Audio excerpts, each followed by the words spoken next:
This is my 1993 K2500 Suburban, and it's either going to turn into one of the cleanest OBS builds out there, or be a complete money pit. And right now, it smells like a casino and leaks power steering fluid.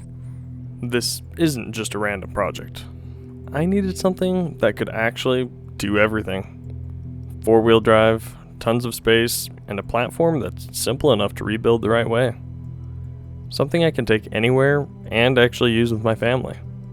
There are definitely nicer vehicles out there, but none I can build exactly how I want. Overall, it's actually pretty complete, but it's definitely been used. The body's straight for the most part, nothing major, but you can tell it's lived a full life. Inside is where things start to show a bit more. Everything's there, just worn, tired, and in some spots pretty rough. Mechanically, it runs and drives, but it's got a few things that need attention. And that's where things start to add up. Mechanically, it's not terrible, but it's not solid either. It's got a power steering leak that needs attention, an exhaust leak, and just a few things that make it not something you'd really want to daily right now. The interior is where most of the issues are. It smells like it's been smoked in for years. The seat foam's worn out, and the dash is pretty much destroyed. There's some wiring stuff that's been messed with over time. And then just overall, it's a 30-year-old truck. There's wear everywhere. A lot of small things that were ignored, and lots of that little stuff really adds up. None of this is unexpected for a truck like this, but it does mean we're basically starting from zero.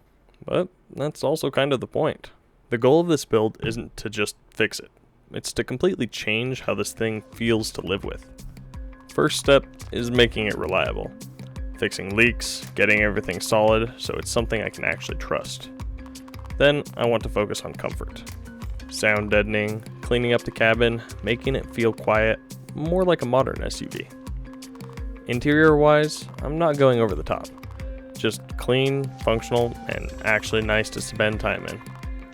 There's also some usability upgrades, things like improving airflow and making it work better day to day. And one of the biggest things for me is the wiring. I want everything in this truck to be clean, intentional, and done right. Not something you hide, but something you're actually proud of. This isn't going to be a quick flip or a rushed build. I'm going to go through this thing step by step, fixing what matters, improving what doesn't work, and actually showing the process behind it. Every part of this is going to be broken down. What I'm doing, why I'm doing it, and what actually works. So the first thing we're tackling is the problem that makes this almost undrivable. And yeah, it's exactly what you would expect.